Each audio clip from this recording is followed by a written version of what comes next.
Today's episode of the Bill Simmons podcast on the Ringer Podcast Network, brought to you by ZipRecruiter. You didn't use ZipRecruiter to fill out the Billions writing room, right?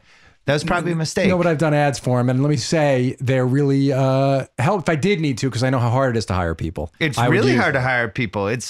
Thank God for their powerful engine. 80% of employers who post a job on ZipRecruiter get a quality candidate within a day.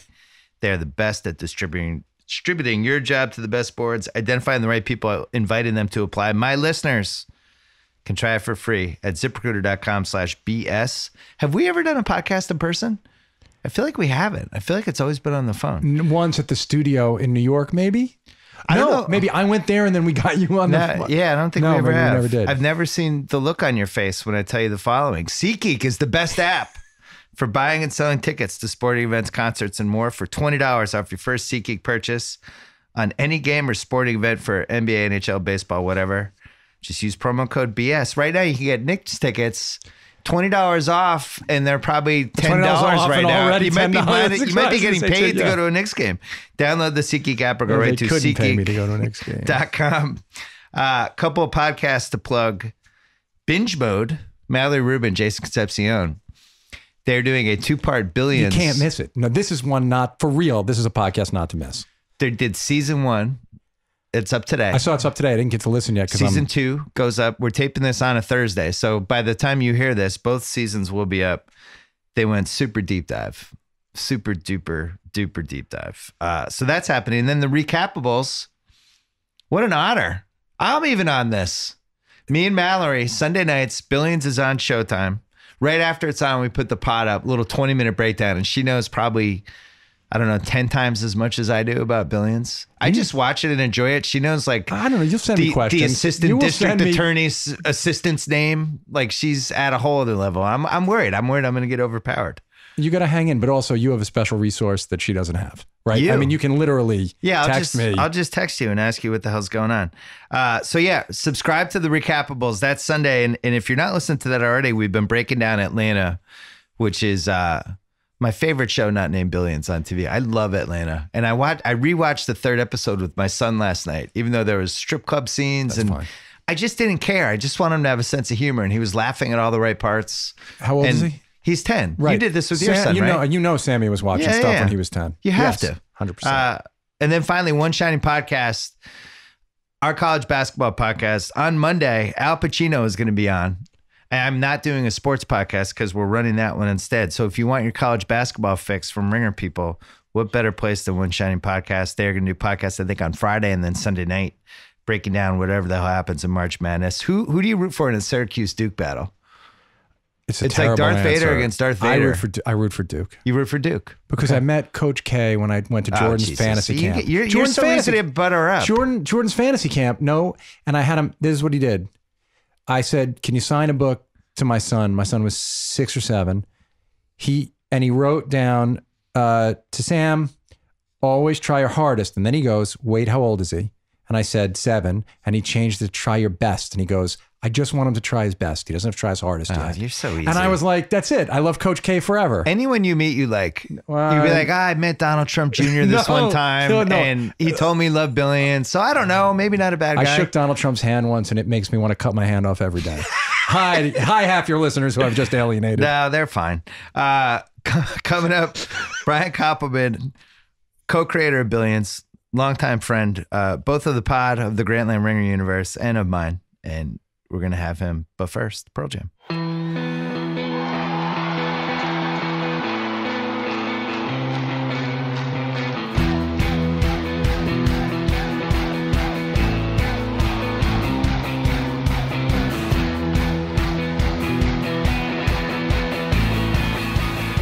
All right, so we've never done this in person. I feel like we've done this a few times. We even did this last year, and I didn't go back and listen to it, and we might go over things we already talked about. I don't really care. I'm old. I'm at that point where I just tell the same story I told 2 years ago, and that's fine. People know it, they accept it. The old thing just hit me because driving here, I know that when we met, I'm 51, almost 52, and I was 33 or 34 when we met. Yeah, we met. Because we met in 2000. You do Knockaround Guys. Yeah. I went to the screening. In Boston. invited me in Boston. So I was 2001. still living in Boston. I wasn't even engaged to my wife yet. But she came. And she I met came, her. we went, and then we went and got food after somewhere. Yeah, somewhere I don't know, like a spot that you guys knew that was near where we saw the thing. And we had already kind of been pals over the internet. Just email buddies. Email buddies and phone buddies. Because back then we would talk on the phone. Which is a weird thing. 01, because I think I didn't talk to you until I did that Rounders quotes piece. It was like we met the day, I called you the day after that. Which is still probably one of the best movies I've ever used for that NBA. I used to do this, I haven't done it in a while, but I used to hand out NBA awards with quotes from movies, and I would pick a movie. Rounders had some great ones for it. Really like top of the line, great quotes, it was a great to column. Give to people and make fun of the players, and it was just perfect. Well, and as I told you then, I had been reading you, and then when I saw that, I just couldn't believe that you were. It was your two favorite things. Yeah, it was your two favorite things combined into one thing. It all came together. The NBA and poker and Rounders, and at that time, that was you were like, we haven't talked about this in any of your pods. I mean, you were definitely one of the reasons that Rounders had the life that it had, because it was a bomb in the theaters. The second shelf life. The second shelf life thing, when it became this movie that everybody watched over and over again on DVD, well, there's a couple of factors though. One, cable. That was like the heyday of just rewatching stuff on cable. You said you would watch all the time. Poker Boom. They would play it all. Well, yes, but the Poker Boom, it all came together, right? The movie gave people the language, and then the whole card cam showed them something about how the game was played. Like each little thing built upon itself. But I do think you made it cool to talk about movies like that in the way that you talked about them. And it was the thing that was whatever. I mean, people listening, we are a couple old guys reminiscing, but I think it's fair to look back a little bit at sort of when both of us were young. So I was 34, that's 17, right? That's 51 minus 17, 34. So you were like 30 or something like that. Yeah, I was probably 30. Yeah. And so like we were at the beginning of trying to find our voices as professionals doing this thing. Right. And you were also like at that point where you had to figure out, because Rounders, you knew people loved it even if it didn't do well in the theaters. Yes. And then it's like, what's next? How do we keep this going? How do we keep momentum? How am I not writing copy for an ad agency in 6 years, basically? Yeah. I knew once we got the second movie made that it meant, when we just had one movie made, it was like a dot on a graph and it meant nothing. But I knew once we had the second dot on the graph, now there's a line. And like, yes, we would have I'm not using the royal we. My lifelong best friend is my partner in all this. His name's David Levine. We do all this stuff together. Yeah. I knew like then I felt like, okay, we'll have ups and downs. It'll be one of these careers where we may not have a big hit or anything, but we'll be in the game. And then, again, I was thinking, I don't know, I guess you start to get, I guess I haven't slept in days. You start to get nostalgic. It's fun for me that like you were there at Knockaround Guys, and then you came and hung out for a day on Ocean's 13. Yeah, that's right. Like the fake casino. Yeah, you came and spent a day with us and had lunch with us in the Ocean's Lounge. You met all those guys. Yeah. Wasn't that the one? I remember seeing Pacino. Yeah. And then he's sitting right there on that couch. It was pretty freaky. It must have been amazing to interview him. I got to say. How'd you prep? Like, did you watch the other movies? No, I watched Paterno, which we talked about, which was actually surprisingly good. It was with Barry Levinson, which made Pacino comfortable. Plus it was in this setting, which made him comfortable. And I didn't know how I was going to go. And I'm not positive he knew what was going on with podcasts, like how they even work. What radio station is this what is this? On? Where is this going live? But about 25 minutes in, once we started talking about acting and stuff, he got super comfortable. And then it was like, it went to that realm of, so in 1972, and I was like, oh my God. It was just the best. He told Brando stories, John Cazale, all that stuff. Yeah, you can't imagine. People should watch that I'm sure you told people to watch that John Cazale documentary. On the there's a great documentary on John Cazale. I said that in the thing. Yeah, that's unbelievable. And it's because it shows the 5 movies he made. The Robert Horry of IMDb. It's unbelievable. Yeah. Just the 5 perfect movies, and he's in them, and he was amazing. And then dated the best actress of all time. Yes. It's like that to push it over the top. You can see, in Deer Hunter, but he did make those 5 movies, and it's like a truly incredible run. Is the 5 movies, but then he's like in some short, and it ruins this IMDb thing. It's like they should just take the short out or put it lower. A film school short. Can we just have these 5 in a row? It's just the 5. But yeah, when Dave and I got to work with that guy, I mean, obviously The Godfather's like the first movie that mattered to us. The movie I've watched more than any other for sure. Yeah. Godfather 2 is second probably in the movies I've watched more than any other, though I think it's the better of the two. Agree. And when he showed up on the set of Ocean's 13 and a movie that Dave and I wrote, and we were on set every day. Yeah. It took a couple, I mean, you know, you get these it just took a minute to like keep our feet under us because it's a huge shot to the face that, oh my God, that's Al Pacino. Can I stay in the game? Can I talk to him when he's like, I have a question about this speech. Yeah. You just want to go, whatever you think, Mr. Pacino. Right. You know, but then what you have. And he sounds exactly like Al Pacino because he's Al Pacino. So every word that comes out of, hey, can I get a grilled cheese? But it's Al Pacino saying He's really Al Pacino. Yeah. And it was, and he was so game. You know, some older actors are phoning it in. He loves acting. I'm sure he talked about this with you. That was what I feel like. I could have gone 4 hours with him now that he's comfortable. Because he really loves acting. Like he talked about Broadway, all that stuff. When you're with him working though, right? So you got to spend the time talking to him.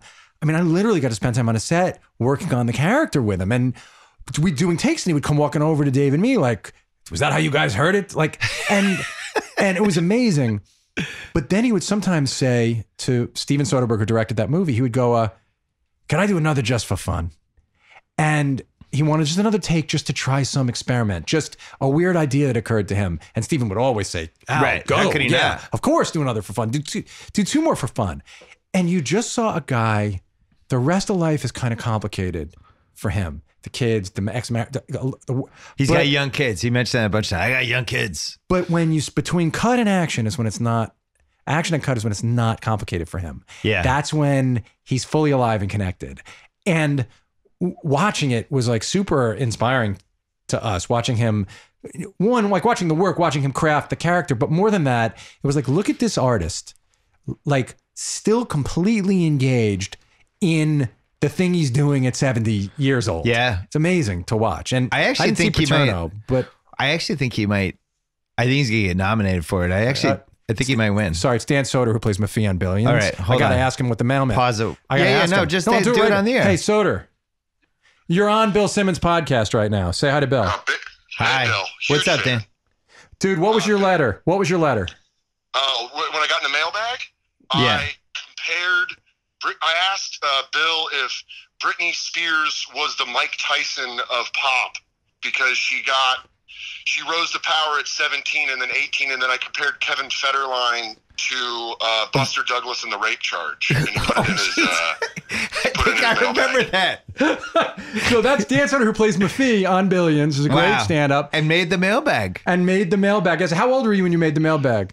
I was 21, and it was the biggest credit in my life. Wow, it should be on your IMDb. Yeah, how come it's not on your IMDb as yourself? Well, it was actually just the front of my website for so long that I had to pull it down. So, that's how people only knew me. All right, listen, Soder, I'm trying to get you on. I'm doing the best I can. Now you've had 2 words on the podcast.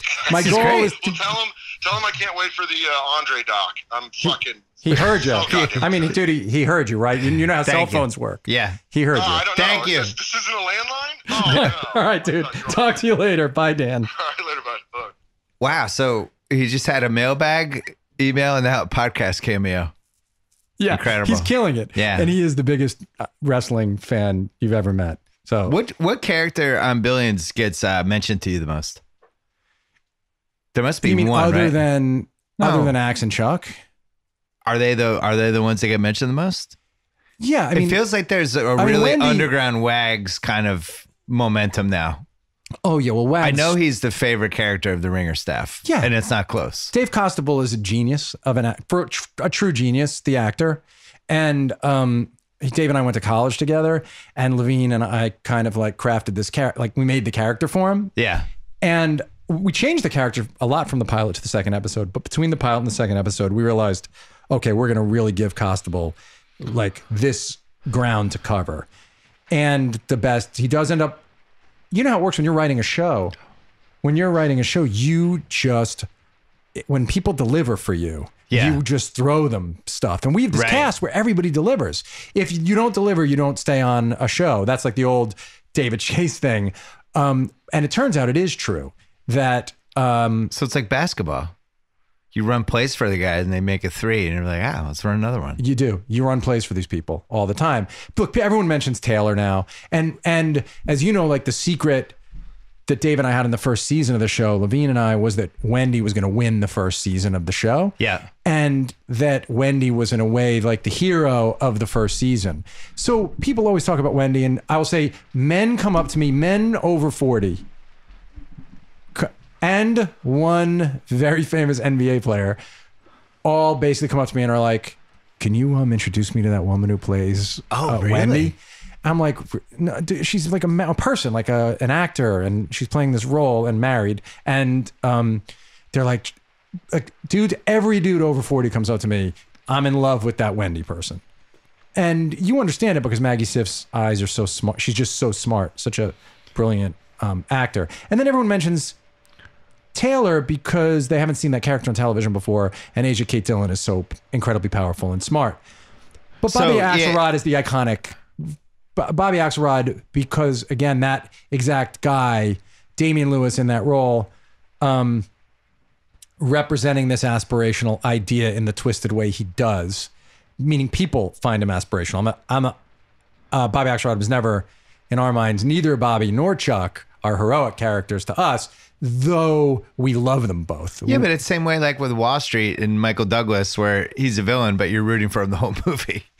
Like, it is funny how that works over and over again. I was watching the Gianni Versace 8-episode one, and by the last episode, they're closing it on Cunanan, and you're like rooting for him. It's like, oh, get out of the boat! Andy, like, why run, am I Andy. rooting for this guy? Run, He's the worst Andy. guy ever. Run, Andy! Well, the cops are coming. My favorite show is The Crown, and like, you know, the Queen is a villain, but you root like hell for her. I mean, because of the idea of duty, and she's hewing. I think that is it. Like, when someone can define what they want and you can understand the reason they want it, you will root for them if you spend enough time with them because you will empathize with what they're going through. True. And the Queen has this idea about duty, the sort of useless obligation, but that if she somehow gives enough to this ideal, it gives something back to the people. I mean, I think monarchies are obviously like useless and terrible devices, but in bad institutions. But you watch The Crown, and Claire Foy is so great, and you can't help but root for her, even as she's making the lives of the people around her miserable. Do you watch it? I do not watch it. My wife watches it. I don't really like English people. Fair. The Crown. I mean, not The Crown. Oh God, I just blanked. I just had an old guy moment. I want to now find British people that you question. might like. No, that's great. Roger Daltrey? I can always have Evan edit the old guy moments. I don't think you should. What show? Lean into it. I remember what I was going to ask you. What show were you the most jealous of? Because I know you're competitive. What show you're like, oh, fuck. Now? Yeah. On the air right now? On the air right now. They're like, fuck. Well, no, The Crown. The Crown is perfect. Okay. I think it's a perfect piece of entertainment. And I watch it. I can't believe they get to make the episodes that look... It's so hard to do these shows. Yeah. And to gather the resources, and every shot in that thing is like incredibly composed. It's so different from what we're doing. I wouldn't want our show to look like that show, but I watch it and I'll stop at something. Amy and I, it's our show. We watch it together because I'm nicer, I guess, to my wife than you are to yours. I wasn't interested. And so I enjoy spending time. We like spending time together watching a show. I like watching TV with my wife. I'm just not watching The Crown. That's what we do. I'm not banging out 55 episodes of The Crown. I did though. I'm done with the second season, but I will rewind it sometimes and I'll be like, look how they shot that dinner scene. They must have spent on a scene I'd get to spend half a day. They got to spend 2 days. Right. They have 22-day episodes. I have 11-day episodes or 12-day episodes. So they're getting 10 more days to shoot their episodes than I am. And so they're able to cover things in ways that I just can't. And so there's a level of cinema to it that makes me like competitive. I want to be able to do that. I don't feel that way about Game of Thrones because Game of Thrones needs those days. They're staging these giant battle sequences. You can't even compare anything to that show. Right. They're staging stuff where they need those resources. The Crown, you could shoot The Crown any way you know. There's no one stabbing anybody on The Crown. Did you see Phantom Thread? No, not yet, because we were making the show. That's one of those like meticulous movies where it's at a whole other level. I really liked it. Well, I don't normally go over the moon for movies like that, but that one I was like, man, this is every single decision is so carefully I've been made. saving it to watch because he is among my 10 favorite filmmakers. So when you ask about being jealous or competitive or something, the fact that he did your podcast and you're going to spend 2 hours asking him questions kills me. That was one of my favorite ones from last year. And he walked in and he saw the Fast Break poster and he was immediately comfortable. Right. He knew he was, He was with like, his, hey, Gabe Kaplan. I was like, oh, this is going to be a good one. He recognized Gabe Kaplan. We're good. But he's like us. He's like a child from the same generation and grew up watching the same things. Like I follow this Twitter feed called Retro News. I think it's called something like that. And they'll just pop up these old TV guides and they'll be like, Charlie's Angels came out 42 years later today, and they'll have the pilot. And I'm like, that was a really important moment. Charlie's Angels. I kind of remember where I was, like being like, oh, someday I'll watch Charlie's Angels. I was like 6 or 7. Episode 2 this season, there might be Charlie's Angels? There might be a Farrah Fawcett reference. Oh. Episode 2 of Billions. We I might give a little nod. We might give a little nod to that exact moment in time. It's possible in episode 2. I think I've told this story before, but I think the Hawaii episode was the first time I ever got it like a boner, right? Sure, like a really driven by content boner. I was like, oh, what's going on? I was like 7, 8. It's like, what's that? What's Cheryl Ladd? Are they gonna show her butt? But yeah, it was back then. Driven by content boner, I think should be the name of your 90s cover band. Like when you do the band that covers like Jimmy Eat World and all that stuff, I guess early 2000s, that should be the name of the cover band. It's definitely one of the worst porn searches you could ever do. Driven by content boners. Let's take a break to talk about the hit Showtime series Billions. Are you really reading a Billions ad? Yeah, we're doing a read. Do it. This is what instead of changing it, I sent the copy. I just kept the copy. I thought you could enjoy it. Knock it out. There's a fierce rivalry between hedge fund CEO Bobby Axelrod and U.S. Attorney Chuck Rhodes. It's more cutthroat than ever. Fortunes, families, and legacies be damned. They will cross every line to take each other down, and as the stakes rise, who can they trust? How far will they go to save themselves? Don't miss season 3 of Billions. The show Entertainment Weekly calls, quote, devilish fun, unquote, with new episodes Sunday at 10, 9 Central, only on Showtime. How are we doing so far with this? Well, what's really weird is I know the answer to every one of those questions. Yeah, okay. You know what I mean? How far will they go? I know. You might not know exactly the answer to this question.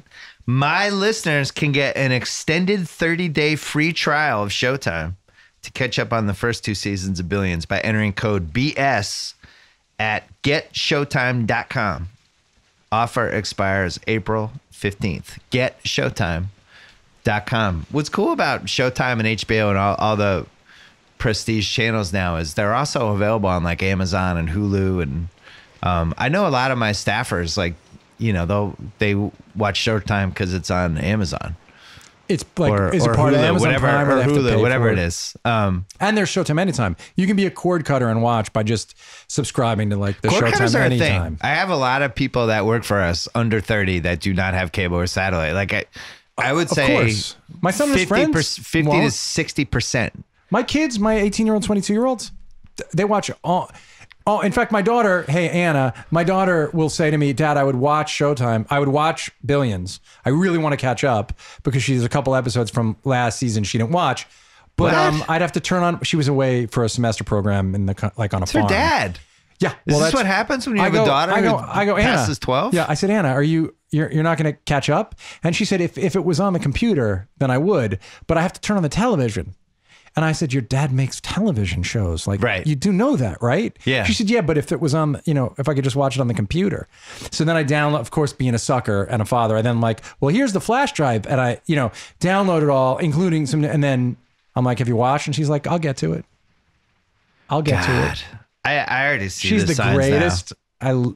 thing in the world, my daughter, but she really knows how to make me work for it. Well, it does seem like, and I'm feeling it now because my daughter turns 13 in like 5 weeks, but I am starting to feel it now. It's basically like a "what have you done for me lately" situation. I was her hero up until like age 10 and a half. You still are. Nah, not really. It's like, hey, Dad, hey, can I have some money? Hey, Well- you coming to my thing tonight?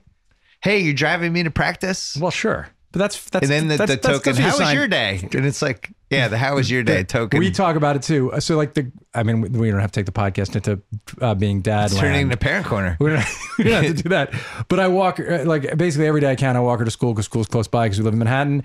And somewhere along the way, she will turn. And from when she was 11, we've joked about it. And she'll say, "So what are you doing today?" Yeah, they and don't it's care. just pro forma. Yeah, they don't care. But I appreciate. You know what though? I fucking appreciate the effort. Yeah. I really do. But how much worse would it be if she didn't say, "How was your day?" It's great. All right. Anyway. Billions kids? Yeah. Do you use them as proxies for anything going on with your parenting? I mean, on the show, everything in your subconscious always goes, but it's funny. People will we'll do an episode where you see Chuck's kids. You literally see Chuck have a catch with the kid, and someone will be like, "Why?"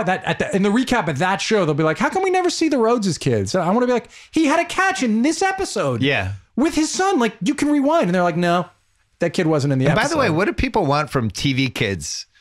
It usually always is terrible and goes wrong. It's like the less the better. I think AJ Soprano is probably the number one example of this. But Meadow, Meadow was solid. Meadow But storylines. you need to be a really good actor, I think, to pull off some of the storylines. Jamie Lynn Sigler was the real deal. Yeah, she was good on that show. Like, that episode when she dates the guy at college and he brings him home. And My favorite kid show where they actually nailed the actors was Party of Five. What we're leaving, sure, the Salinger family, but we're leaving out Salinger family, all of them could act. All of them had their leaving moments. out the most important one of the last whatever. Obviously, it's Don Draper's daughter. That's the most important. She's an incredibly good actor. I'll give you that. love Last those two scenes. seasons. That the brothers were the worst. Yeah. And but I do think that she and the relationship that he had, that was great. If you're gonna, but I think the problem is you have to be really careful. Like, you either have to decide, I'm gonna make part of the show really about the guy as a father, and on our show, we are interested in this kind of total obsession that these people have for their work. Yeah. We are interested in how that ramifies toward their family lives, but we don't think you need to see a lot of interaction. I mean, you will see stuff with the Axelrod kids this year because as last season ended, Axe and Lara were in a tight spot. And so that has to play out. Yeah. And it does play out this season. And so that does have to affect the kids in some way, but we can't change the nature of the show. We're not interested in changing the nature of the show. The show's about these grown-up people and their obsessions. Is it fair to say that season 2, the show figured out what it was? Because I always feel like season 2 is the crucial for the arc of whatever a show is going to be. You can bang out the season 1, but you don't totally know what the show is yet. And then season 2, it could go either. We figured it out. I know the moments, like the inflection points. Episode 4 of season 1, when we started and ended it with that Andrew Bird song about sociopaths, we figured out, okay, this is the tone, the way we're going to use music in the show. And then by the end, the sort of second half of the first season, we figured out the rhythm of the thing. And then, when we then started season 2, we were like, we understand the show we're making and how to do it for sure. But it goes in stages. The first 3 episodes are the weakest, and they were of the first season because they're us all together figuring out the voice, the tone, which is the thing that you're really talking about, which is like the shows that work have within their world, they have this like unified voice, unified tone. That's something that the shows we loved our whole lives had. NYPD Blue had a voice. The way those characters would say, yeah, huh? Or something like the Sipowicz and John Kelly. I fucking miss John Kelly. Me too, dude. I was so mad when he left. What did we get? We got 23 episodes. That's the maddest I've ever been at an actor for blowing whatever. Me too. Still mad at him. I agree. But if I met him, I would love him. I remember I was hanging out. I was living in Boston, and that show the first year, and I would go over and watch it with my dad. And my dad was like, he had just become superintendent, and he was just like, it was so overwhelming for him. And he loved NYPD because he was like, come home and I just know John Kelly's going to have a worse day than I did. That's awesome. That's awesome. That was like his guy. I was like, at least that guy is worse. Can you than name me. all 4 John Kellys? No. Well, No. there was Smits. Can you name? Yeah, Smits. Ricky Who was great? Schroeder. Bobby Simone was Mark the real Paul deal. Gosselaar. You did it. Well done. I got to be honest. I was never the same with that show after Caruso Oh, left. no, that's good with Bobby Simone. It really is. I know it was, but I just was never had the same luster for it. At the beginning, I was like, not sure. And then I would say that show is one of the great shows that doesn't get talked about enough. It's one of the 100%. changed television completely. 100%. David Milch is arguably the best television writer of all time. If you think about that, he did NYPD Blue and Deadwood and was a huge voice on Hill Street Blues. I mean, if you put those things together, it's really incredible. I think the first 5 episodes, maybe 5 or 6 of that show were really important in just TV history of what's going on and how it pushed the envelope. And also like that I rarely go back and rewatch shows, but I rewatched some of the NYPD Blues a couple of years ago. And those first like 5 or 6 with Schwimmer as 4B and it think is about like Simmons top of the coming line. down those steps and saying like grabbing his dick at Sharon Lawrence and all that stuff. Yeah. The way that Milch was not going to give you heroic cops, and yes, there have been cops who were like compromised before that, or cops on TV who might do the wrong thing, but these people were truly like human and fucked up people trying to be good cops. So they weren't like cops on the take, but they were like really deeply fucked human beings who knew they had to not be really better the case than until themselves. 93, right? Well, I don't think we'd had a show like that. I mean, like I guess on Hill Street there were moments where they were compromised or weird. They were strange, but they weren't fucked up psychologically the way they were on NYPD. In the Blue. 80s, it's like there was a Who Shot JR anniversary, and somebody posted a clip. It was a couple days ago. It was like the 45-year anniversary of Who Shot JR, or whenever it was. And I was like, oh, I got to watch that again. It is so dated. Yeah, I'm sure. It's like cable access. You can't even believe how. But the Hag was good, right? Oh, it's all fine. It's just incredibly dated. And even I think Cheers has probably held up the best of any 80s show, and even that one's really dated. But I think the first 3 seasons of Cheers are still watchable. The second season of Wise Guy is pretty amazing. Yeah. Because you had Kevin Spacey and Joan Severance and Ken Wall, and like that show was very modern. I remember Jonathan Banks, who everyone loves from the what's the show? He was on Breaking Bad. Breaking Bad. Yeah, Jonathan Banks. That's held up. I think the first 4 episodes of Miami Vice, removing the one with Charlie Barnett, but like the pilot, and then there's one more, and then the 2-part Calderon's Revenge. And then Those first ones are episode so of season good. 2 when Penn Jillette was the villain. That was great. That's a great episode. And then too. when Crockett got amnesia was good. Like they have ones that have held up, but for the most part, 80s TV it just feels really dated now, and TV's better, and it's also shot on the square screen versus the wide. And the impact of I would say it's interesting or compelling to look at it because of where it led. Like, do you have The West Wing if you don't have LA Law first? Like, LA Law is dated and maybe it is goofy, but it kind of like the way that office worked, kind of like there is this progression that led to West Wing, which for me is as good as. I have a hot take on LA Law. Go. I think it was lucky when it was. What lucky time? You just think, meh.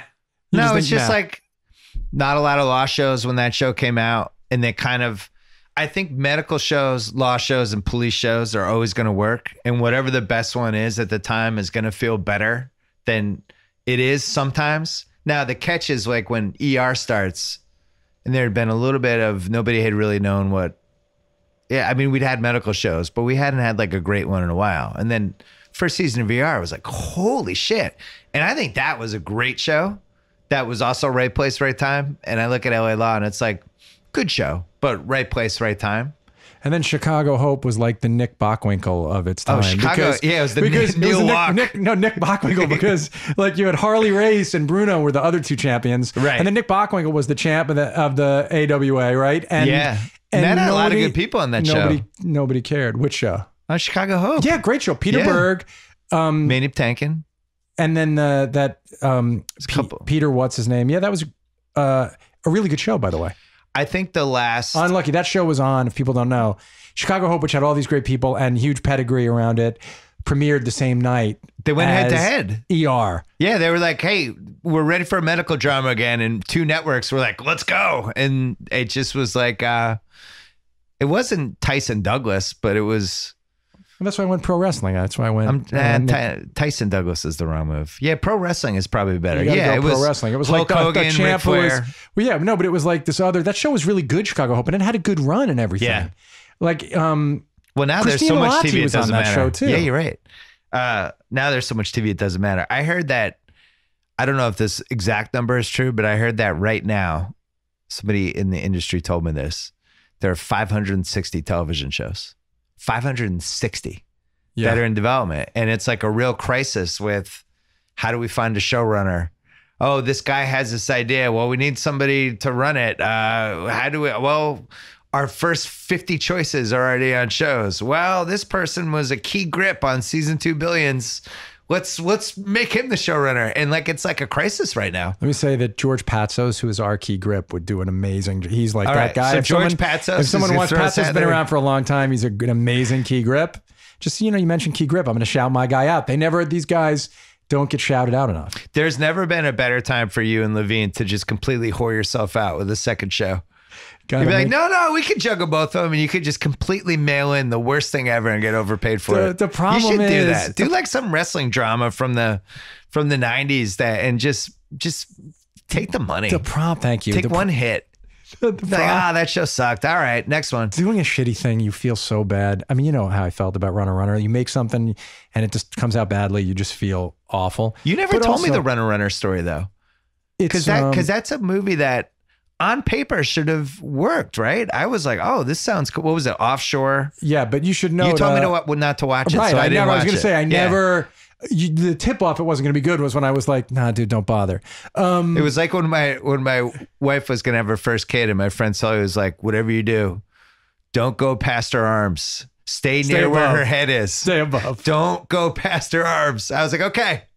And I just listened, and it was the same thing with Runner. You were like, don't watch this. It was just a combination of the wrong, like the movie was, the director's vision for the movie was so different from Wesley Morris wrote a review for you that I thought was astute, where he seemed to understand what the movie could have been. The director just had a different vision than we did. And the problem was both of us were tugging on the rope. So yeah, if the director would have gone off and made it, maybe he would have made a good movie, but it wouldn't have been anything like the movie we wanted. And so the thing just came in, it just was in between. The best way I can describe it is the guy was supposed to dress the way I'm dressed now in like a hoodie. He was supposed to work in Costa Rica at an online betting place offshore, where you're basically in a sweatshirt, you're at your computer, you're there because you're a little bit scummy and you're something's not right about you is why you had to like become an expat and leave home. Yeah. And it was supposed to be this guy kind of like finding himself through coming up against a guy who had bad intentions. But the moment they cast Justin, who I like and who worked really hard on the movie, but the moment they cast Justin, everyone started talking about the suits he was going to wear. And Dave and I were like, no. If he wears suits, the thing's going to seem fake. Yeah. And then once you make the suit decision, every decision that follows has to be like the suit decision. Right. And so each thing kills the movie. Yeah. Each thing, it's like, but it goes so far away from the thing that you wanted it to be. And then they still had to do our script, which was written to be this other thing. And it was just one of those times where the elements just didn't add up. And why don't you just redo the whole thing as like a Netflix series or something? I wish I could just never think about it again. But also I look at those guys like David Chase made one show when he was making The Sopranos, and Matt Weiner made one show when he was making Mad Men. That doesn't mean that tomorrow, so David, I can announce another show. But the truth of it is, there is something about your subconscious mind only working on the world that you've created and you're trying to make. I'm living all day long somewhere with Axe and Chuck and Taylor and Wendy and Wags. And that means if I'm reading a book about the Masters, you and I are both going to be at the Masters at the same time because I'm covering it for SI, which is lifelong dream kind of a thing. I was reading a book and about the Masters and talking about, the guy, Cliff Roberts, who built the thing with, I think that's his name, Cliff's, I don't want to get it wrong, but the guy who built it with Bobby Jones. And they mentioned some banker from the early part of the 1900s and the way they reference this banker. I'm just reading this thing about the Masters and I'm like, oh, that's fascinating. Right. I'm writing it down, sending an email to myself because I know that's something that'll be referenced in the next season of the show. Because I'm swirling and living in my imagination, some part of it is constantly working on Billions.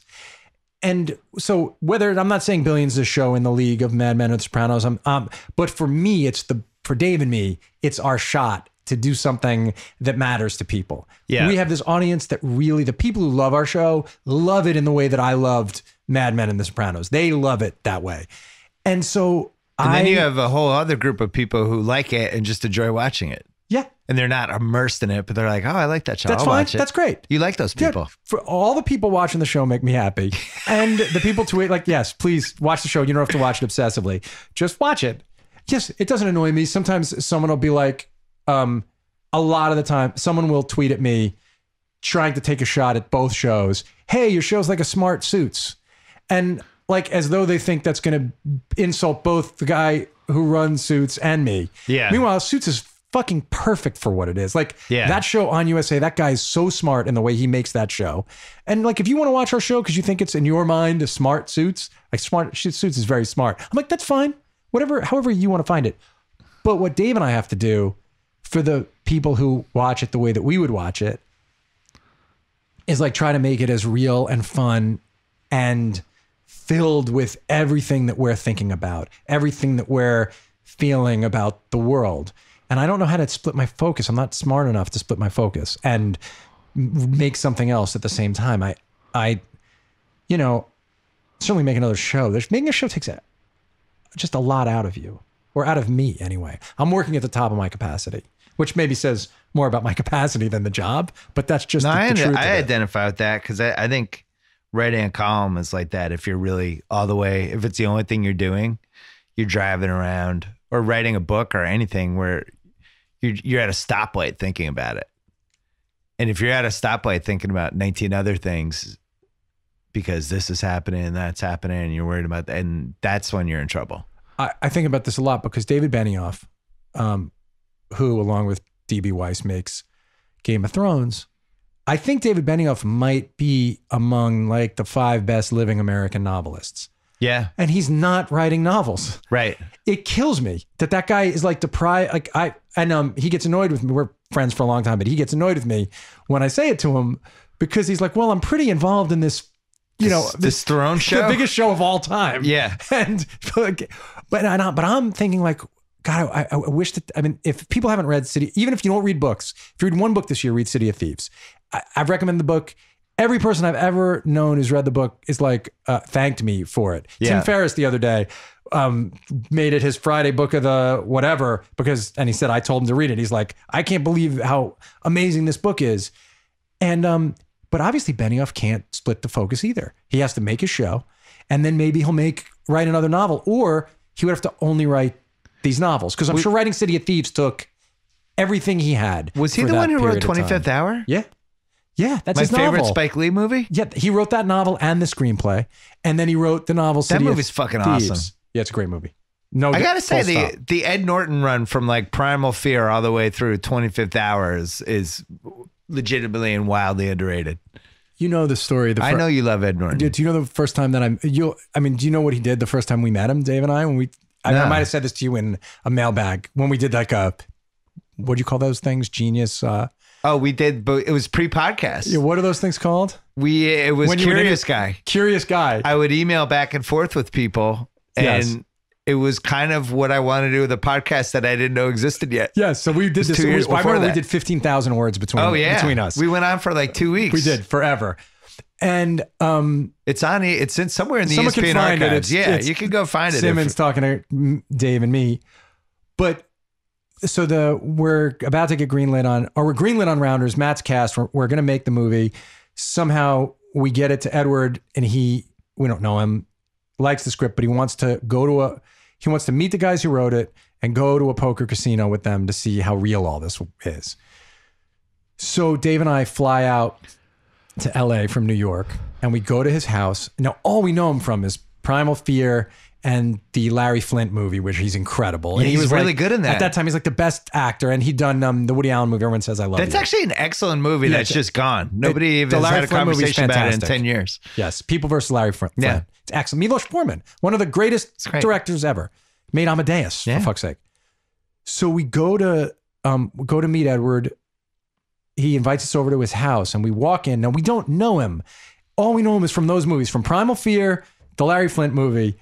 We walk in his house, and he's like, hey, guys, I'm just watching a clip. I'm editing this movie I'm making right now. And do you mind just watching with me so we can see if it works, this sequence I've just put together? And he walks us, his house is mostly empty, but he had this big TV in the corner, and he pushes play, and I guess his DVD that they'd sent him from the editing room. And it's the curb bite scene in American History X. Yeah, walk in and he's showing. And so literally we'd said 4 words to him. Hey man, nice to meet you. 5 words. And we're watching the thing, and he plays it up through the whole beginning of the movie. So he's having sex. That stormtrooper, that music is playing. He goes out on the street, up through when he turns around with his hands above his head, and he's got the guns. He kills the guy, and his hands are up, and he's got huge muscles. And Dave and I are just speech. I mean, you can imagine seeing that just in a guy. The dude's. I'm staring at him, and I'm looking at the screen, and I'm staring at him, and he shuts it off. He's like, "What do you think?" We think it's really good, man. That's unbelievable. What the fuck? He goes, yeah, it's this movie, American History X. Let's go play cards. And I mean, I couldn't talk for like a half hour in the car on the way there, because I was like, that's the most disturbing thing I've ever seen in my life. That's the worst. I mean, it's one of the worst things a movie star has ever done on a screen. Yeah. A guy who became a movie star to do that thing on a screen. And it was just me and Levine and him in his house watching it. And when we said like that we were like, how are you? By the end of the night, it was clear, like, he's a brilliant, amazing, well-read. Guy. And that character, I guess, was an intellectual the whole story of American History X is obviously the guy changes. And so I think that movie's excellent. Worth seeing for sure. Like it's another, like I don't know. It adds some flaws, and I know they changed directors at one point, and I'm sure there's 5 things they would do differently now, but it's worth seeing. It's just a really unique movie. I don't think there's another movie like that. I wish he had shown you the basketball scene though, because I've had an issue with that for 20 years. Well, he finishes the pickup game with the 2-hand dunk reverse in traffic. He's like 5'10". Well, come on. I think he really dunked. I'm going to say he really dunked the ball. I think he really dunked it. I think it was a 7-foot rim. The actors will surprise you though. Like I played one-on-one. No, they're not surprising me with a reverse 2-hand dunk. I played one-on-one against That's Woody Harrelson once. Norton. Woody Harrelson's really good at basketball. I heard him and Duchovny are apparently the two. Duchovny played college. Little Clooney too. I've played a lot with Clooney basketball. He's a really great athlete. Bad back now though. But he's a really good athlete. Like no joke, real good. No, Duchovny is played for Princeton. He played for Pete Carell. He tried out for the Billy Hoyle part. He did? Yeah, he didn't get it. He's a real bad. Still bitter about it. Hates Woody Harrelson. We're going to take a break to talk about the all-new BMW X3, which was not built for everyone. Engineered for those who share the desire of more passion, more ambition, more making every second count. The new BMW X3, plain capable of doing more. And when I think about people who have more passion, more ambition, and more class than the competition, I think about Bobby Axelrod. No, actually, not the class part. Striving to be the best, doing whatever it takes to stand out, throwing everything you have into your work. Is that BMW or Bobby? We're doing a BMW ad right now? Yeah. That's BMW. Okay, you're right. The BMW X3 is capable of more with the level of performance you expect from a BMW iDrive 6.0 with an intuitive touchscreen, available safety features like active blind spot detection, next generation xDrive intelligent all-wheel drive, the all-new BMW X3 built to handle whatever road, terrain, or adventures ahead, no matter what.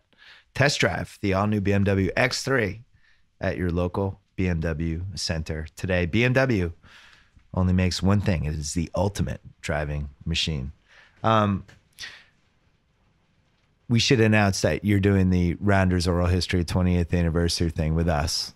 You're going to get approached by other outlets. It can't happen without you and Levine. You understand the opening you just gave me, right? It has to be with us. And that's why we're also announcing that within the next 6 months, you're going to do my podcast. Within the next, say 12 to 15 months, I'll do it. Okay, done. That's the it. deal. Stated. You and Levine are the gatekeepers for the Rounders 20th anniversary oral history. It's going to be on the Ringer. We want to do it with you. Everyone's asking. Damon might move to like New Zealand or Australia or something. I don't know. It'll be hard to get him. Who knows? The greatest. I think would we need to get Matt. We need to get Ed Norton. And it's been announced that Malkovich is in this season of Billions. Yeah, I want to talk about that. Playing a Russian billionaire. Okay. You want to ask me about it? Well, I think you know your audience at this point. You know your audience loves Malkovich and Rounders. You're basically bringing that character back. You're bringing Teddy KGB back, but not really. But kind of, sort of. It's not Teddy KGB. It's a Russian billionaire. That's what I mean. It's just John Malkovich with a Russian accent. Playing a powerful person that the people in the world of the show have to respect and grapple with. Might he say the word satisfied during the course of the season? Might he say the word aggressive? It's possible. Might he have an Oreo at one of the 12 episodes? No, that would be pushing it. Oreo would be pushing it. One poker? No, he's really playing a totally different character. You can sneak one fucking Oreo. It was an amazing thing, man, that the guy, and we can do after he's been on the show, you and Levine could talk or something. We could talk about it. But I will say, I texted him. We had this idea for this character, and people were giving us lists of people who could play the character. The character came before John in it. The way we researched the show is we spend a lot of time with these hedge fund billionaires now. Yeah. And they tell us everything. As long as we don't reveal who said what. There are certain guys who will allow us to. One of those guys is Mark Lazary, who owns the Bucks. Yeah. We talk to him, Mark, all the time. He's very available to play in celebrity basketball games, too. I beat him at horse, which really bothered him. He insists on bringing up the ball. He's a very good basketball player. I think he's older than both of us. He's good. He's a couple years older. Maybe don't bring up the ball anymore. You're Lazary's a very good basketball player. At some point, all of us become a stretch four, and that's just the way it goes. Oh, I hit my point at age 43. Yeah. All of a sudden, I was a stretch four. I'm like, all right, I'm a stretch four. Yes. I'm Mark Madsen. I'm a 3. Yes, I accepted becoming a 3 at a certain point. Yeah. That's fine. But you're really a stretch 4. I believe you might have felt like you were a 3, but I wasn't a 3. Everyone becomes a stretch 4. It just doesn't matter. You can be 5'2" and you're a stretch 4 when you pass 45. I can play with my back to the basket a little bit. So we had this idea for the character, and then Dave and I were talking, and we were like, if John would do it, it would have all the extra resonancies that you're alluding to, but that wasn't the thing. It was like, if John would play this character, this very wealthy man from Russia, it would just elevate the thing because he's one of the greatest living actors. He's a brilliant person. And I wrote him and described the character, and I said, if you'd be game. And he instantly wrote back I'm 100% game. Let's figure out how to do it. And he's very aggressive. And it's possible that he will say the word aggressive during the course of the season. Hey, I know you'll take care of me. I know you'll take care of my Rounders needs. Possible that word is said. But the character, we had heard from some of these hedge fund people about dealings they had with a couple of Russian billionaires. And the way they talked about it made us realize a story arc possibility. And then it was like, well, that's how you build it, right? You do all this research. So we're also talking to U.S. attorney people all the time. And we're talking to people who used to be in the U.S. attorney's office. And you're asking about situations they've faced. And from that, you're going to build these fictional characters. And a bunch of people start talking about the kind of influence that Russian money can have. Not Russian money like the government's talking about, but the kind of influence when someone who has billions of dollars might invest with you, how it's different if it's Russian. So that story shows up later in the season, but without giving too much away, does Bobby Axelrod like this character? Bobby Axelrod has scenes with the character for sure. Okay. I don't want to spoil it, but I will say this. You will really enjoy the Of course I will. thing with that. One of the things I like about you guys is you become fascinated by little pockets of whatever, and then you go all in. You're like, call girls. Yes. What's going on here? And then you end up creating a show about a call girl. Yes, when we made the movie, not the show, but yes, the that girlfriend inspired, experience. and then inspired the... Exactly right. Yeah. Well, yeah, like you do, though. I think it's not dissimilar to your obsessions. I mean, I'm sitting in your office. You got Bird, right? That's been your obsession that led to all this. For some people have pictures of God. I have Larry Bird. Yeah.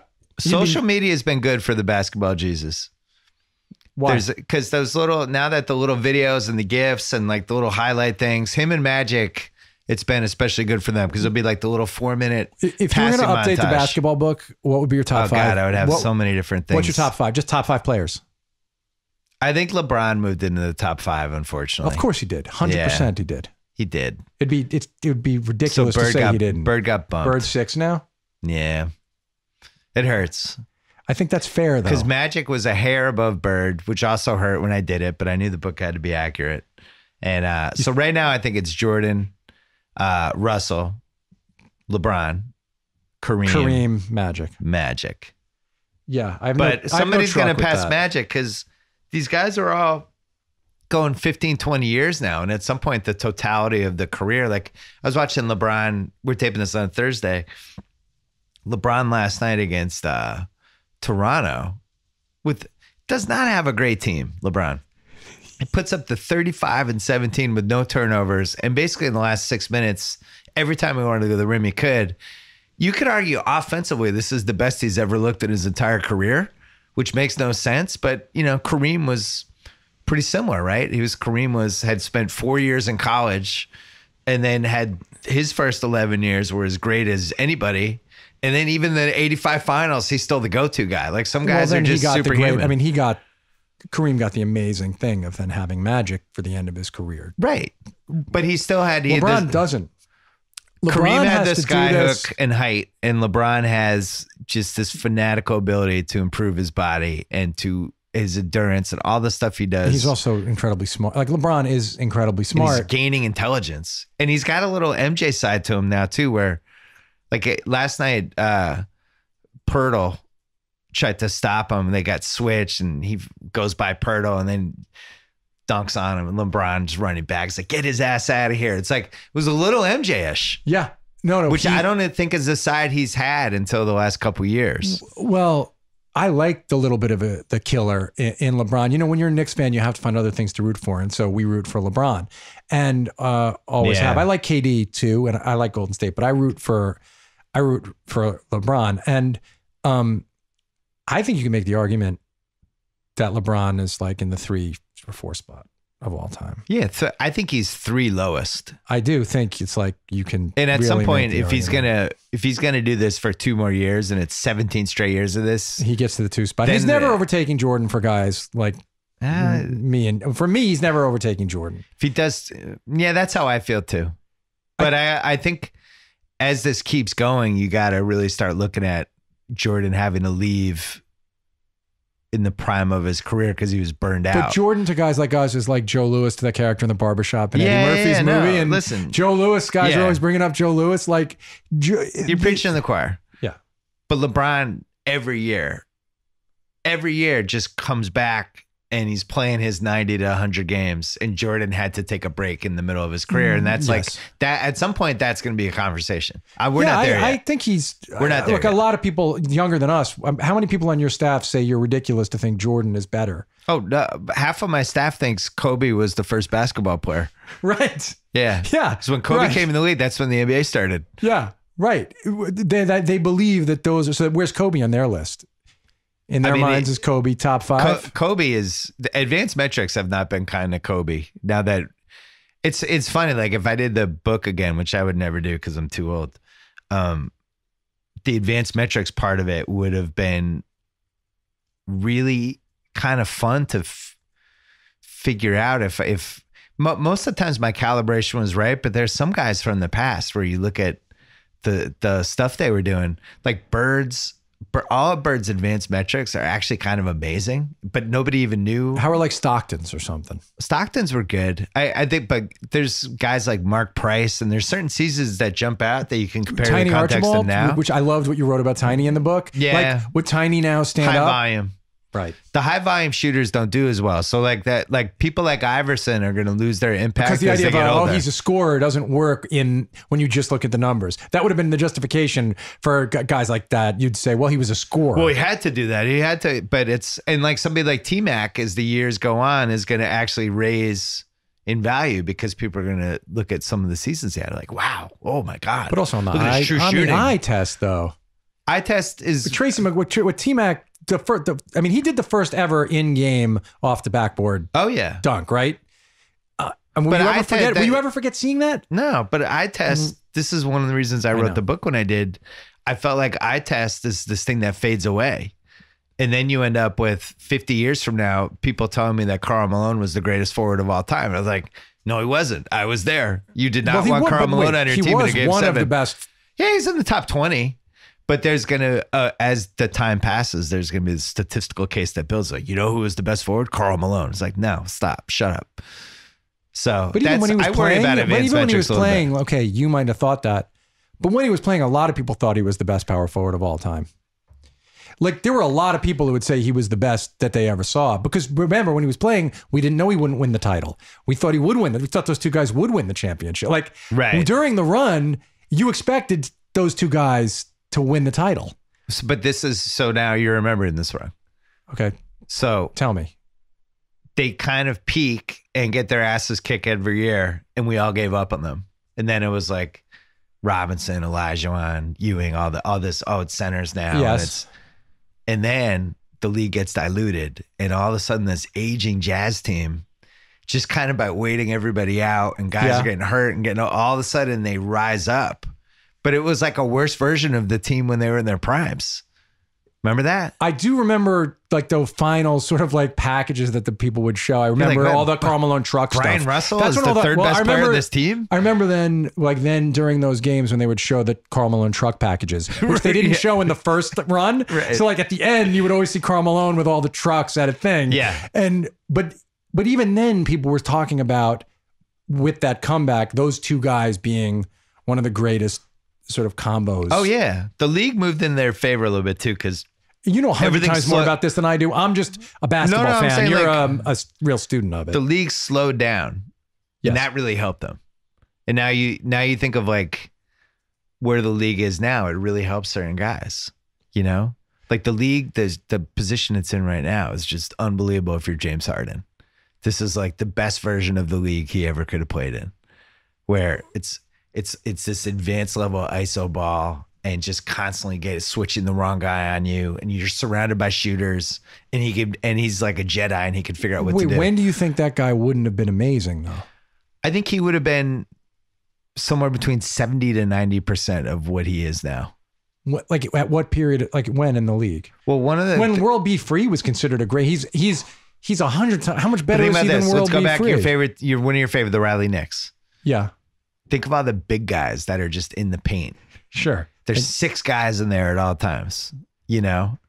And now that paint's open and they've spread it out, and it's just like he's got this blank canvas. I think he's making those guys whatever. fall down and stepping back and hitting Jays over him. He's doing that too. That's what I'm saying. I think that he's doing that. I'm saying if he was playing again, if Mace was, I love Anthony Mason. I wrote his obituary for Sports Illustrated. Like, I love Anthony Mason. You did love Anthony Mason. I loved him. But he would have made Anthony Mason fall down.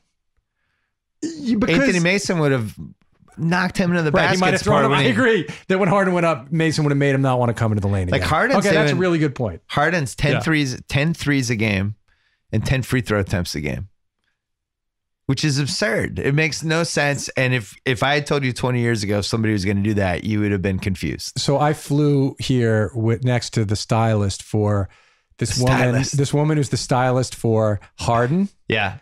Andre Iguodala. And Andre Iguodala and one other NBA great. I just can't remember. Oh, and Chris Bosh. And she was annoyed because when he came to do the podcast, she wasn't annoyed. But when he came to the podcast, that wasn't a pre-accredited, checked out outfit that he was wearing. She'd picked all those pieces. Oh, and I did the Instagram photo. Your Instagram photo. She'd picked those pieces, the jacket, but not that whole ensemble to be worn maybe exactly together. She thought he looked great, but she was like, that combination, well, it was just a podcast. But she said that all the NBA guys will send her tears of Bobby Axelrod. They'll send her. She's like, I know everything about how your show looks, but I haven't watched it because these guys are constantly sending me Google like images of Axe in your show because they want to look like him. We should talk about this. Yeah. NBA players. They love it. And rappers and hip hop artists absolutely love your show. It is like their number one show. It makes me so happy beyond words. Why does this show resonate with the wealthier black celebrity community? So you know them better than I do. I don't know a lot of NBA players. I only know a couple of them. Yeah. You tell me why. I don't know. I think partially it's a rich guy show. There's not a lot of rich guy shows that they would identify with. There's a power kind of mano-a-mano chess match thing to it that they like. KD, so we both know that KD loves the show. We talked about Billions. It on your podcast and in magazines, and he's told me. And I think these are young men who have a lot of power and influence. They come up against a monolith in the league or whatever else that's trying to curb their individuality. Yeah. And so then they see this guy, Bobby Axelrod, who's like them in a way. There's a monolith trying to keep him down. Super competitive guy. He's competitive. He's got power. He's got influence of his own. And can he outsmart this sort of thing? I think really, for me, that's my guess at it. And I think, you can relate to Axe because Axe isn't stuffy billionaire. He's not a billionaire like he's not Mr. Howell from Gilligan's Island. He's a guy who will wear. I miss Mr. Howell. You miss Thurston Howell? I like Mr. Howell. But he's not a stuffy kind of a billionaire. He is cool. And so that's my guess at it. But I love hearing that they're sending their stylists tears of what Axe is wearing. I do think there should be more rich guy shows, because NBA players also loved Entourage, which the last few seasons tailed off, obviously, and they didn't care because they loved the private jet scenes and the nightclubs and the restaurants and they're in Hawaii and they're in Kauai and they're in Malibu. Like they just identify with it because that's at least a little bit of their life. I don't think our show is like Entourage, but I think Entourage gets a bad... I don't think your show's like Entourage either. Yeah, but I think Entourage gets a bad rap. It's a rich guy show. I know, but I'm just saying in general, I think that Doug Allen had voice and tone, and that show... I agree with you. I think that he actually made a show that was, like, didn't try to be anything other than it was, and he made a half hour that was, like, entertaining every week. I actually think season 1 is now underrated. Right. First few seasons of that show. Season 1 is a really good season of TV, and in the moment, I probably underrated it because I remember I wrote about it for Page 2, and I was writing about it from the frustration of this is a show I didn't realize I always wanted, but I do, and I wish they had done this, and this, which is I'm sure you get that a little bit with Billions. People are like, I never knew I always wanted this show, but I did. I want to go into this world of hedge fund people. Well, we had no weirdness. idea that people would respond to it. You know. We just knew we were fascinated. You're partly lying. No, I knew that. Because when you told me the idea for this show, I knew you would like it. No, when you told me the idea for the show, I was like, that's a home run. I didn't know that like people who weren't like the NBA players you're describing would understand. I think we did a couple things that made sense by making Axe a poor kid who became this, and making Chuck a rich guy who was, and which is something that you flipped that one. That was a smart decision for giving kind of rooting interest in the ways that you do. So the guy's supposed to be the good guy is compromised in certain other ways, meaning Chuck, but the traditional good guy. We never ever thought of it in terms of good guy, bad guy. Yeah, man, it freaks me out in a great way that people dig the show in the way that they dig it. Like I'm freaking out. You created a great female character. Yeah. You have a bunch of supporting characters that become like almost like on a basketball team. Do you think I love that 3-point Do you think shooter. Wendy Rhodes finally makes up for Joe being the worst character in a great movie? Like, have we cleared the decks because Wendy's so good now that we can be forgiven for creating Joe in Rounders? Oh, Joe Rounders? Yeah. Do we cover that in the oral history? Yeah, we can cover it. Sure. Yeah, what do you want to cover? So I've been making fun of Koppelman for, I'm saying this to the listeners, since we've ever talked about this movie about Joe being the ultimate wet blanket girlfriend. This is Matt Damon's girlfriend in the movie. And every scene exists for her just to bring Matt Damon down in the audience.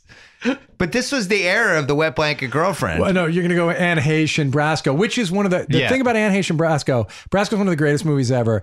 And it's the best movie for our age that we live in now. Because the movie loses nothing by skipping every scene she's in. Yeah. Except the phone call. I want to listen to you breathe. You need that. Well, the number one. You need that from the beginning. That is pretty good. And then you need that. The number one ever is For Love of the Game with Kevin Costner. It's a love story, but if they re-edited it and every Kelly Preston scene's out, it's one of the best 1 hour movies of all time. That's great. That movie is that movie does not work for me. I should have loved that movie. The baseball stuff's great. Hey, we got to take one more break. Yes. Google Assistant. Have you done anything done a read for them? Tell me, should I do? I don't know them. So tell me, what do I need to know about Google Assistant? Well, you can complete over 1 million actions on your phone, in your car, and around the house. For instance, you say, "Hey Google." I turned it on. So you could say, "Wow, I can't believe that picked it up from there." Well, you just said the buzzword. Yeah. You could say, "Hey Google,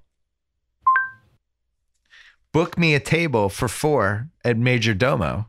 Sure, let's make a reservation with OpenTable for 4 people at Major Domo. And they would immediately respond with an answer. And it's that easy. And for somebody as busy as you, I would urge you to download the Google Assistant. And it could be like your own personal assistant that you just order around. It can't get you a Major Domo. No one can get a Major Domo reservation, though. Right. Google Assistant, download it right now. Very easy to get. And then hook it up on an app and you're ready to go. We got a lot of stuff going on with Chang. He's an in-demand guy. He's a guy who needs Google Assistant. The best show on Netflix. I just want to say it. What was your favorite one? I love the pizza one. 3 and fried rice. The home cooking and fried rice. Ugly right, Delicious is amazing. I have a couple more Billions things. Then we get to Under the Giant quickly. The show, you want it to be like rollicking and entertaining, but the danger is that it would become campy, which is a line that you guys have not really crossed. Maybe you've dipped over it once, twice, 3 times over the course of 2 years, but you've really done a nice job of monitoring the rollicking, entertaining side versus this is fucking stupid. Come on, guys. Come on. Don't do it. No, stop it. How much do you think of that balance? Because in my opinion, that's the key to the show. My partner is amazing at that, at knowing where the line is. Left to my own devices, I might push over it occasionally, but Dave is really amazing at sort of having that conversation. What's your favorite? We can't do that you almost did that. No, and we don't really even. They don't get. I would tell it like they would never get to that point. No, you're just sitting in a room talking through the things and spitballing, and sometimes it will be something from life, right? You could come in with something that some billionaire. Someone told you, but if you actually did it on the show, it would just seem corny, and overdone and fake, and you wouldn't believe it. The truth is, Dave and I are both constantly thinking about the tone of the show and the mood of the show and how we do want it to be entertaining. Like, we don't want it to be work to watch it, right?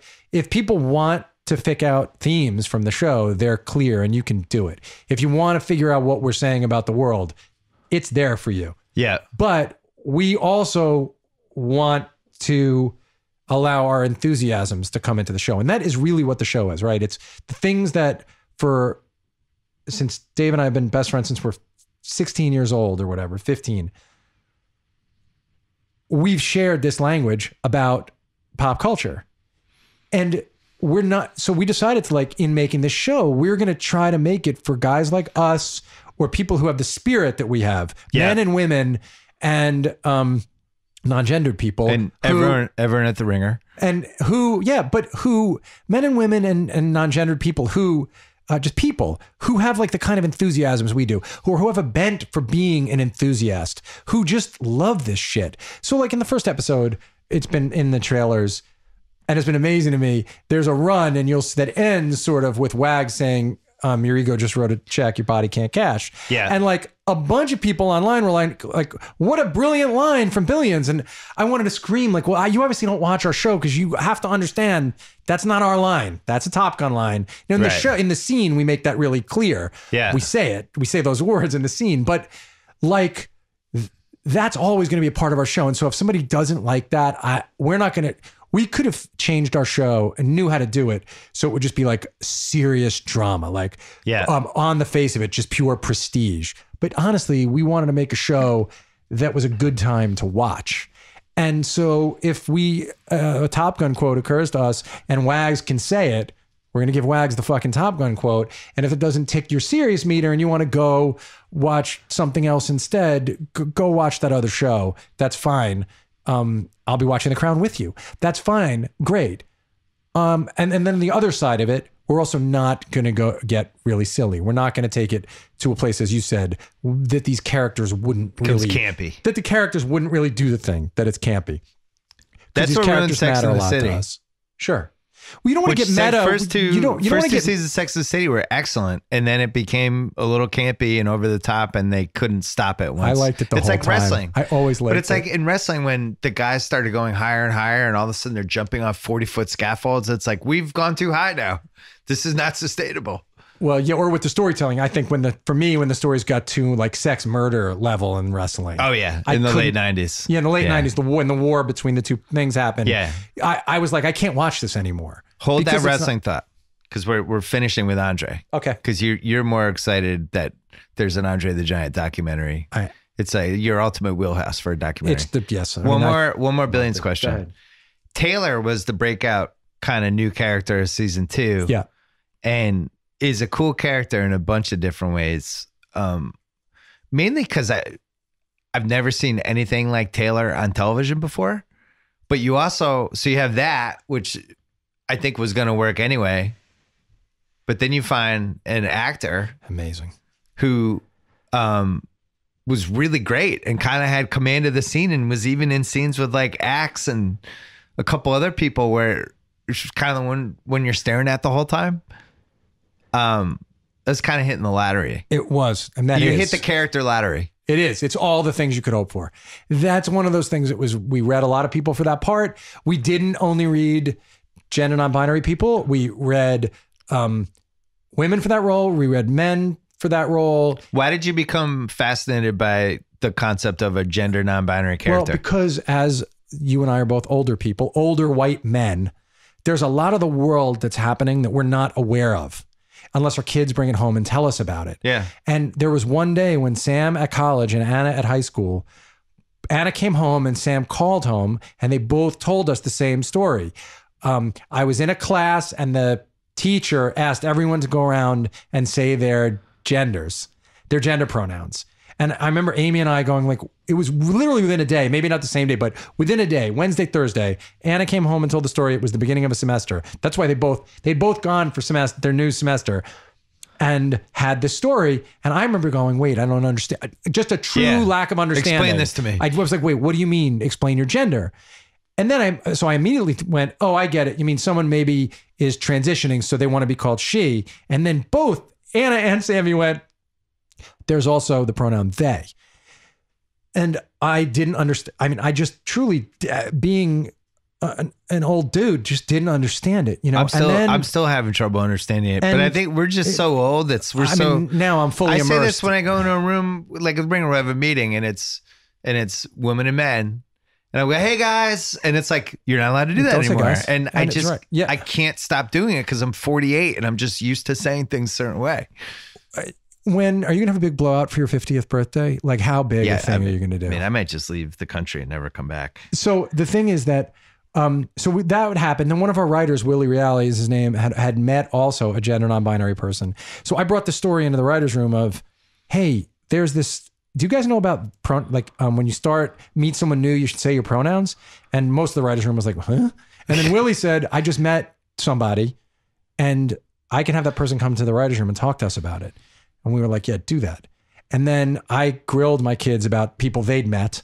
And so they told me the stories. And we realized well, we wanted to bring someone into Axe Capital who could be like a protege, someone that Axe would see himself in a certain way, but we didn't want it to be typical or what you'd expect. We wanted it to be someone who seemed on the surface to have nothing in common with Axe, but that in fact, at the core, had a lot in common. Right. And so the notion of making this gender non-binary character and putting him in the world came to us slowly. Then when we started auditioning people, one other actor got close. But when Asia Kate Dillon came in the room, there was just an intelligence in their eyes. And I like how you'd use the pronouns correctly. Well, I mean, I'm so impressed. It's my life. I know. I'm so bad at it. I want to get better. Well, but I mean, I have a gender non-binary person in my life who I talk to every day. Like I'm with Asia every day of my life. So there's no way you're not going to get trained in it and train yourself in it. And, but the point of it is that Asia is this incredibly powerful actor. You're right. And was able to eat, because the first scene they're in is with Mafee. And it's that scene where Taylor says, of course, I'm a vegan. And I remember that day being on set, and it's Dan Soder, the guy who wrote you the letter. Yeah. And we're on set that day, and the thing just had that life. It was exactly what we'd hoped, but better than we'd written it. Yeah. Because they were the chemistry between the two of them.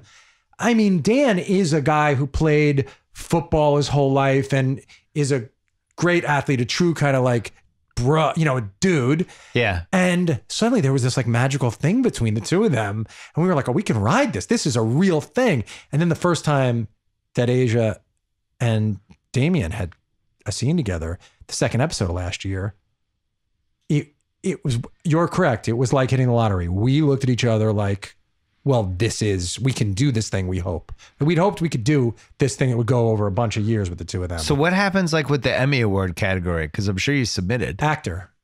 And there was a lot of conversation. And Asia presented at the MTV Awards the first non-gendered acting award. So Wood Asia did research and found out that actor is a non-gendered word. Actress is a gendered word. So I always use actor. They chose. Yeah, actor's better. I wrote a column like 12 years ago that Meryl Streep is the greatest actor. Right. Wouldn't even say actress. But that was a great moment at the Oscars when Fran McDormand was like, Meryl, you stand. If you stand, everybody will stand. It was great. Just acknowledging. Yeah. Like even as she's winning the best actor, as she's winning best actress, she's like, Meryl, everyone knows you're really like the one everyone in the world. I mean, Fran is I don't think anybody's really as good as Fran McDormand. I do think she is arguably like the best of her time. What was your favorite McDormand performance? I mean, you could go right from Blood Simple all the way. I mean, Fargo, it's hard to beat Fargo. I thought Almost Famous was my favorite. Oh, but heartbreaking when she points at the album. It's just such a hard... When she points at the eyes on the album, like that, you just start weeping. Such a hard role to make her likable with the way she played. She's great in too. She's just great. But what's funny is Meryl Streep, I think, is what Michael Jordan is to basketball. You just can't unseat Meryl. Number one. But even like in the room, it's like she's the most important actor in the room. That's the thing. That's what I was saying. That who is, I mean, maybe Daniel Day-Lewis to some people. Oh, last thing we'll rip through this quick. I asked you 12 episodes versus 10. And before we were on the mic. Yeah. Yeah. You did 12 because you're happy you're getting the show and they're like, do 12. You're like, great. What is the right number of episodes for a season? You've talked yourself into 12, but ideally, what is the right episode? I don't know the answer. I know that last year, this is what I was saying when you asked me that before we were on the mics. When we wrote 11, when Dave and I wrote episode 211, and if you haven't seen it, it's the episode that's generally considered the best episode of the show. Other than like the last two of last year are basically considered the best two. And when we wrote 211, I remember writing it, finishing it. Dave and I wrote it together. And saying to him, should we just try to end the season here? Because I don't know how we can top this in this season. It builds, the whole thing is built to this. But having that final episode of the season, which could have just been an epilogue, actually enabled us to start a bunch of stuff for this season. And let us conclude by bringing, I'm going to spoil the last season right now, so turn this off. No, don't. Don't spoil last season. Don't spoil the last season. I'll just say the end of last season, it turned out, I expected everybody to say that the 211 was their favorite episode by far. A lot of people, it's the 12th episode of last season because of like what Axe was going through and what Chuck and Wendy were going through. Like for a lot of people, the very end of it was the best thing of the 2 years. So I have no truck with.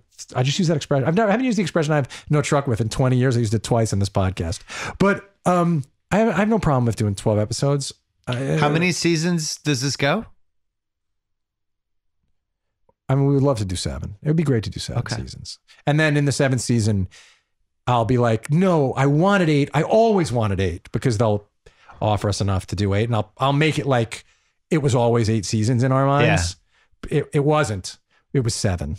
But I would love to. For sure, we'll do 8. We should mention that last year when we did a podcast, I started berating you that you needed a rich sports owner, you needed Axe to buy a team or something, and you were just like sitting there with a dumb look on your face. And then it turns out it was like a 3-episode arc of Axe trying to get an NFL team. Before the season started, and I didn't want to spoil it, so I couldn't say anything. But I was laughing my ass off. I think he needs, maybe that's season 5. He makes another run in an NBA team. I think the NBA would cooperate, and I think all the stars would want to be in it. Look at Tommy's nodding over there.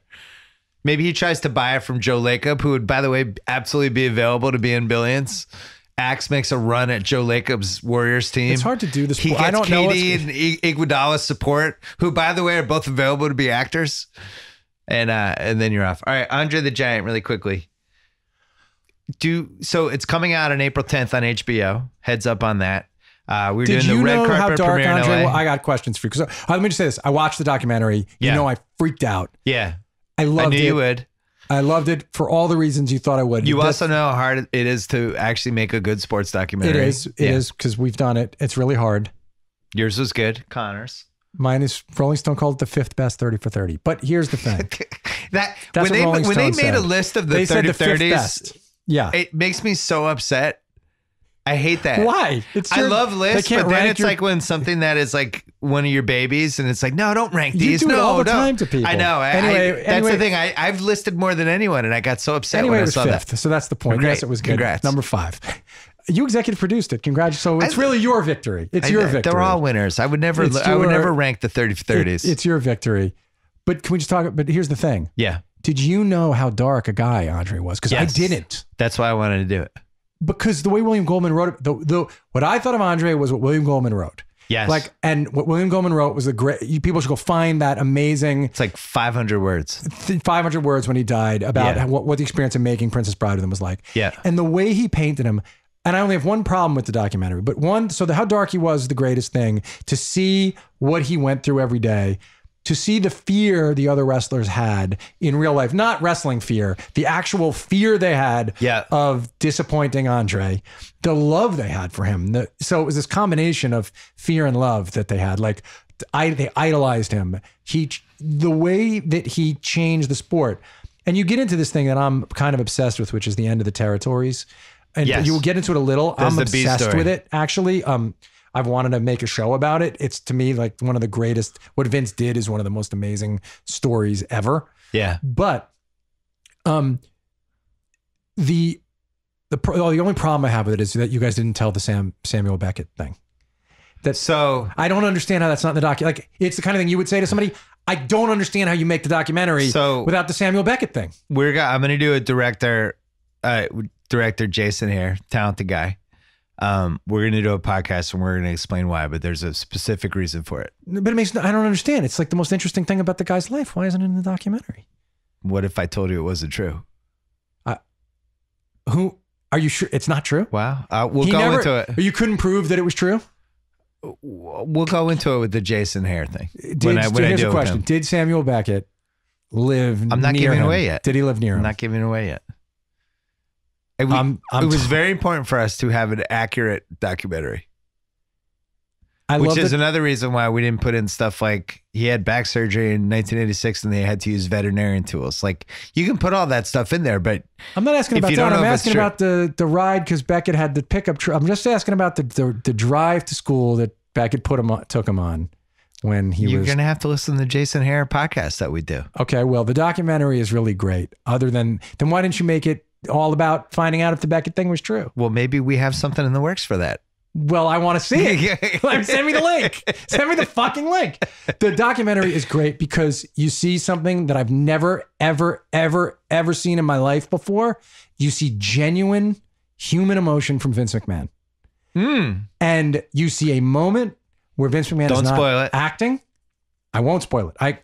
I've already not spoiled a few things that I wanted to say. Like where Andre's money went. I'm not going to mention any of that because I didn't know anything about that. But you do see a genuine human emotion, like true emotion from Vince. I thought it was a brilliant question that was posed to Vince, and the way that he tried not to show emotion but couldn't help himself told me so much about all sorts of things I've wondered about the world of pro wrestling, like how it all weighs on him. This sounds like it's your next Netflix show. I mean, we Dave and I would like love to make a show about that time. About the territories, about how Vince did what he did. All right, I'll put you.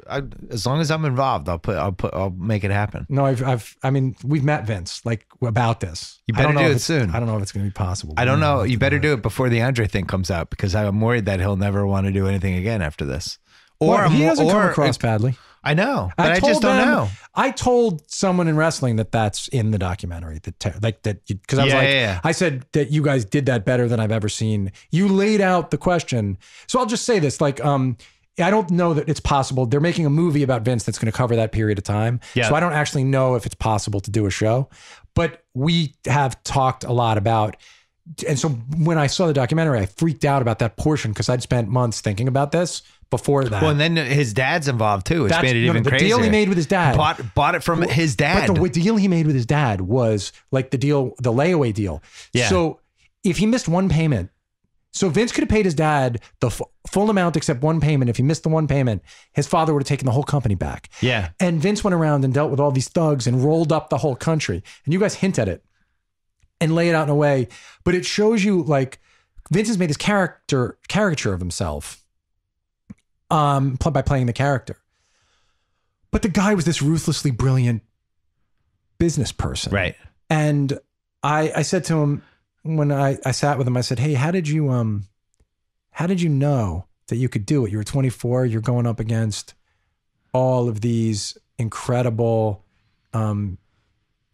tough, like kind of gangster figures in each of these categories of the world.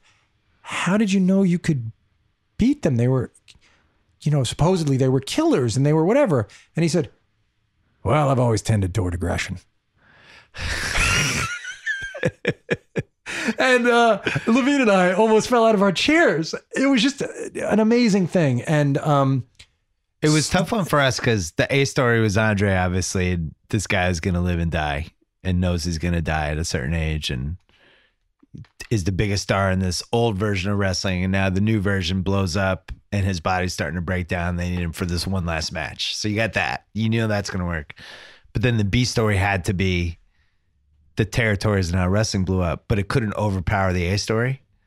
No, you're telling a story about the story's about Andre, but you need the territory. They're telling a story about the eighth wonder of the world. Yeah, you need 500 pounds, 7 foot 5. But you need the territories because everything has to pay off with the 10 minutes with WrestleMania 3. You need all the back context of it, and it's really hard. I loved how we had all the different names before they found Andre the Giant. Like it was so obvious. Jean Ferry, and I loved it. They all make it a big deal that someone finally figured out to call him the Giant. Yeah. As though that was like, somebody got credit for that. Yeah, they gave what if we call him Andre the Giant? He's like, he called him the Giant. It's like, oh, really? We're gonna. Then you look at him, and obviously he's the Giant. But you don't have to love wrestling to loving wrestling helps you, I think.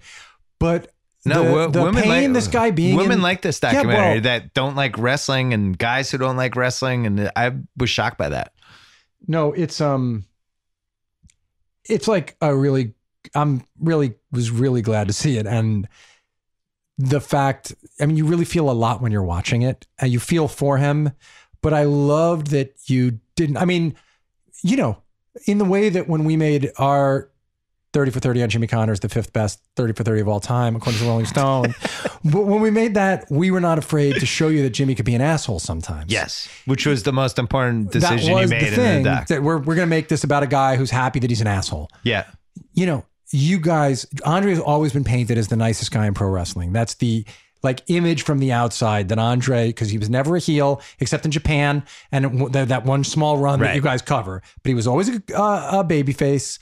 And he also, because you would always see the pictures of him doing charitable things, which he did, he seemed like only a force for good and like a great guy. But when you see in the thing that in fact he was a complicated human being. Don't give away too much. That he was dark. That's I'm not good. gonna You give can give away away plot. dark. I'm not giving away plot. Okay. You just see that he was a texture guy, and that Hulk Hogan was scared of him. Was Connors an hour? Yeah.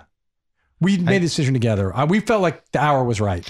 See, this is one of the things I loved about doing Andre is the time was just the right time. Yeah. And at 30 for 30, if it was an hour, it's 52 minutes in commercials. And if it was an hour and a half, it was an hour 17. We and did that's a cut of our 25-minute jump. We did the cut of the Connors things for ourselves. We never even showed you guys. It was longer. And we were I remember talking to you about it, though. Yeah, we were just like, yeah, it's supposed to be in it. This one's in it. Because we like had a narrow scope. Wasn't his whole life. We were fine with that. And obviously it worked to great, because it was the fifth best ever, apparently. Fifth best. I wish we had 10 more minutes with it, though. Yeah. But I felt that way about every 30 for 30. I was like, I was obsessed with like, Are they ever going to make the movie about Richard Jewell? I thought that the shorts. Yeah. Richard Jewell, that's the Olympics guy, right? Yep. That was his name? Yes. For me, that was an astonishing thing. That was really good. I thought, like, I don't know, do people watch those shorts a lot? If they didn't. You know what was funny about them? They were a little before their time from what people's streaming capabilities were. And if we had, oh, really? But we knew that. And when we were trying to pitch it, and when they let us finally do volume 2, and a big part of that was we also want to do these shorts. We feel like we want to get in this space before other people do.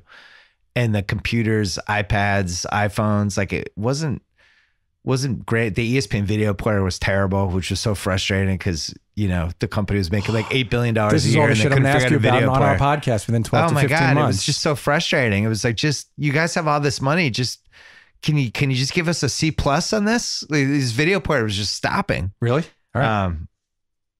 Billions, season 3. Stay away. No, that's great. Premiering on Showtime this Sunday. The Show Entertainment Weekly calls Devilish Fun. New episodes Sunday, 10 o'clock, 9 Central on Showtime. My listeners can get an extended 30-day free trial of Showtime to catch up on the first 2 seasons of Billions by entering code BS at getshowtime.com. Offer expires April 15th. Don't forget about ZipRecruiter. Try it out at ZipRecruiter.com/BS. Don't forget about, if you want to hear a deep dive, a real deep dive, like almost like an oil rig deep dive of seasons 1 and 2, go to the Binge Mode podcast. And then Mallory and I, the Mother of Dragons, the Recapables, Sunday night. I'm watching episode 1, season 3 tonight, taping Recapables with her tomorrow. Billions will end at 11 o'clock East Coast time. That pod's going right up. Awesome. Boom. When's this one up? We're ready. So this one's going up Friday overnight, tonight. Friday before. Yeah, before the season starts. So people will wake up on Friday morning and they'll look outside on the East Coast and it's going to be 12 inches of snow and they're going to feel sad. And then they're going to get this little alert and it's going to be our podcast. You, David Chang, John Hamburg, the great writer, director, you should have on. He's a great podcast. He'd be a great guest for you. All have come to LA from the East Coast. And never left. I don't understand it. You're a diehard New Yorker. We didn't even talk about the Knicks because it's too sad. I can't. No need. It's too. Thanks for doing this. All right. Koppelman. Pleasure as always. All right. See you.